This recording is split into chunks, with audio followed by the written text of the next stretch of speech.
강간죄, 강제추행죄에서 아무리 강조해도 지나치지 않는 피해자 진술의 중요성. 강간죄, 강제추행죄 등 성폭력 피해를 당한 분들이 정말 너무 많으시죠? 오늘은 아무리 강조해도 지나치지 않는 성범죄 사건의 유일한 직접 증거인 피해자 진술에 대해 살펴보고 수사 단계에서부터 법정까지 어떻게 피해자 진술을 해야 유리한지를 말씀드리려고 합니다.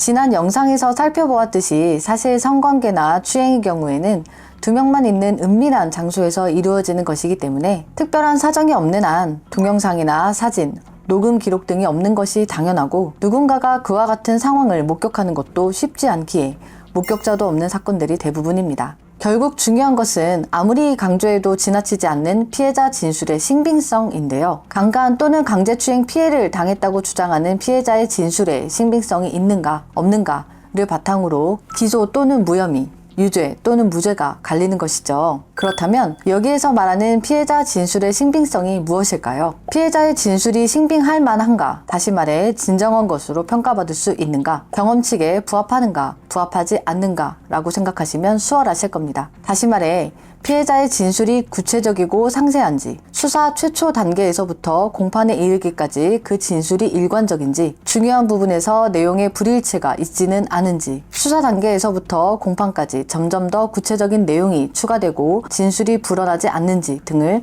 중점적 요소로 파악하게 됩니다. 고로 피해자로서 성범죄 사실에 대해 고소를 진행할 경우에는 다음과 같은 사항을 유의하셔서 진술을 하셔야 합니다. 첫째, 최초 수사 단계에서부터 마지막 공판 단계에 이르기까지 강간, 강제추행의 핵심 범행 사실에 대한 진술은 매우 일관적으로 하셔야 합니다. 다시 말해 언제, 어디에서, 어떤 상황에서 피해자가 어떤 말을 하면서 어떻게 강압적으로 성관계를 했는지, 어느 손으로 어느 부위를 어떻게 만졌는지 등에 대한 핵심 사항에 대하여는 최초 경찰 단계에서부터 공판 단계에 이르기까지 그 진술이 똑같아야 한다는 것입니다. 실제로 제가 공판정에서 공판 검사로 일을 할 때의 경험을 살펴보면 경찰 단계에서는 오른손으로 피고인이 자신의 허벅지를 만졌다라고 진술하였다가 공판 단계에 이르러 판사님 앞에서 생각해보니 왼손이었던 것 같아요 라는 취지로 진술을 번복하시면 판사님 입장에서는 정말 당한 성폭력 피해 진술을 하는 게 맞는가? 왜 범죄 사실 일부가 달라지나?